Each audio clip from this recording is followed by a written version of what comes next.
పరుల పాపములలో పాలివాడవయుండకుము. 1 తిమోతిలకు రాసిన పత్రిక 5వ అధ్యాయం 22వ వచనం. అందరి విషయంలో అన్ని విషయాలలో తలదూర్చి అనవసరంగా పాపాన్ని కొని తెచ్చుకుంటాం. పాపాన్ని వీపు పైన సమకూర్చుకుంటాం. తరతరాలుగా శాపాన్ని మోస్తూ ఉంటాం. ఎదుటి వ్యక్తిని అపార్థం చేసుకుని అభాండాలు వేసి అన్యాయంగా నోరును పారవేసుకుంటే దాని విషయంలో దేవునికి లెక్క అప్పజెప్పవలసిన వారముగా ఉంటాం. మరియు విమర్శించి, తృణీకరించి, ద్వేషించి దూరం అవుతుంటాం. రెండు వైపులా నిజానిజాలు తెలుసుకోవాలి, ప్రార్థించాలి, హెచ్చరించాలి, సలహాలు ఇవ్వాలి, మానక విజ్ఞాపన చేయాలి.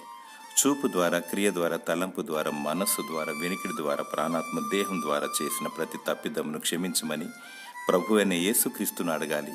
అంతము వరకు క్రీస్తులో పరిశుద్ధముగా కొనసాగాలి. బహుమానము పొందుకునేదవు.